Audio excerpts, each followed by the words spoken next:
Raissa le fixa comme si elle n'avait pas compris les mots. « Qu'est-ce que tu as dit ?» Cette fois, il répéta plus clairement. « J'ai dit, ça suffit. Masha a le droit d'avoir sa vie. Elle avait des projets aujourd'hui. Je ne l'ai pas prévenue. C'est ma faute. » Raissa pâlit de colère. Pour elle, ce n'était pas seulement une contradiction. C'était une trahison. Son fils à elle, venait de prendre la défense de sa femme contre elle. Le geste était impensable, insupportable. Elle se leva, déclara qu'elle ne remettrait plus les pieds ici tant que Masha ne se serait pas excusée, attrapa son sac, ordonna à son mari de partir et quitta l'appartement dans une tempête de rancœur. Quand la porte claqua, un silence brutal retomba. Sur la table, les brochettes refroidissaient à côté du gâteau intact, et Artyom resta seul, assis au milieu de ce chaos, avec un mélange de soulagement et de culpabilité. Il venait de dire non à sa mère pour la première fois de sa vie. Mais il savait déjà que ce non allait tout changer. Pendant ce temps, Masha vivait l'une des soirées les plus apaisantes qu'elle ait connues depuis longtemps. Avec Larissa, elle assistait à une conférence sur la culture japonaise, prenait des notes, regardait des estampes, respirait enfin hors de la pression permanente. Au milieu des livres, du thé à l'argousier et des conversations sur les haïkus, elle retrouvait quelque chose qu'elle avait presque perdu. Elle-même. Pas la belle-fille, pas l'épouse pratique, pas celle qui doit sourire et encaisser. Juste Masha, une femme qui rêve d'écrire, une femme qui veut voir le monde, une femme qui mérite mieux qu'une vie passée à demander la permission d'exister.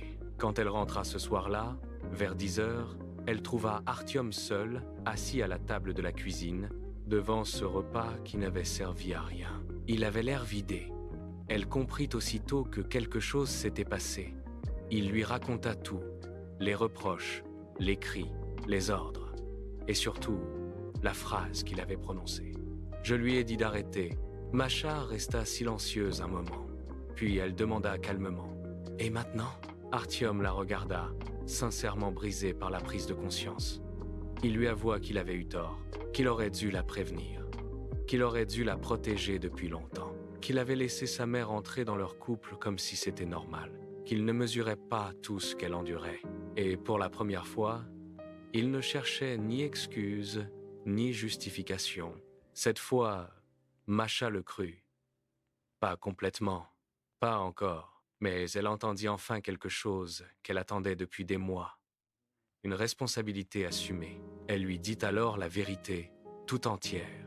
Qu'elle l'aimait, oui, mais qu'elle ne pouvait plus vivre comme si sa place dans cette maison dépendait de l'approbation de sa mère. Qu'elle ne voulait pas passer sa vie à être comparée, corrigée, jugée. Qu'elle avait ses propres rêves, ses propres projets, sa propre dignité, et que s'il voulait construire une vraie famille avec elle, alors il devait choisir d'être son mari, pas le fils obéissant d'une femme incapable de lâcher prise. Cette nuit-là, quelque chose se répara entre eux. Pas tout, mais l'essentiel.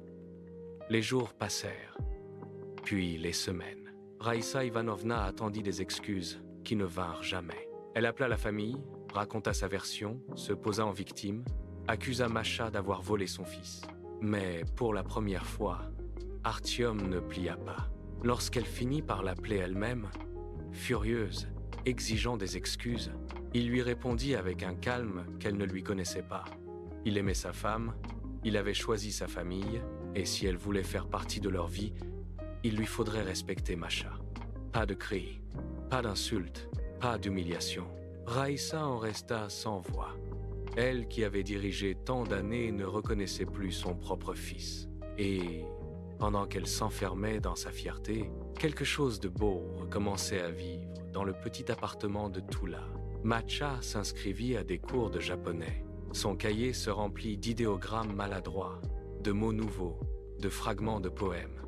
Elle recommença à écrire. Artyom, de son côté, se forma sérieusement à l'entrepreneuriat. Le soir, ils dînaient ensemble, parlaient, riaient même parfois de ce qui les avait tant blessés. Ils achetaient de nouvelles petites chouettes dans les marchés aux puces. Ils imaginaient le futur non plus comme un décor flou, mais comme quelque chose à construire vraiment, à deux, loin des injonctions, loin des rôles imposés. Puis un soir, Artyom rentra plus tôt que d'habitude.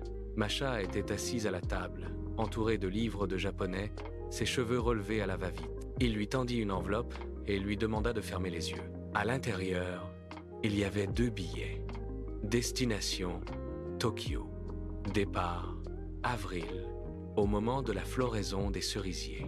Sur le papier, il avait écrit quelques mots simples. « Merci d'être toi. Merci de ne pas avoir abandonné. Je t'aime. » Masha éclata en sanglots. Pas de tristesse, de soulagement, de reconnaissance, de bonheur enfin respirable. Parce que ce voyage n'était pas seulement un voyage, c'était la preuve qu'ils avaient choisi leur vie, leur vraie vie. Pas celle dictée par la peur, par les habitudes, par la culpabilité, mais celle qu'on construit quand on ose enfin mettre des limites, dire non à ce qui détruit et oui à ce qui sauve. Raïssa Ivanovna, elle, ne présenta jamais vraiment d'excuses. Elle continua quelque temps à répéter que Masha lui avait pris son fils. Mais au fond, ce n'était pas vrai. Masha n'avait rien pris. Elle avait simplement refusé de se laisser écraser. Et Artyom, pour la première fois, avait compris que grandir, ce n'est pas seulement travailler, payer ses factures ou porter une alliance. Grandir, c'est parfois avoir le courage de dire à la personne qui vous a élevé « Je t'aime, mais tu ne diriges plus ma vie ».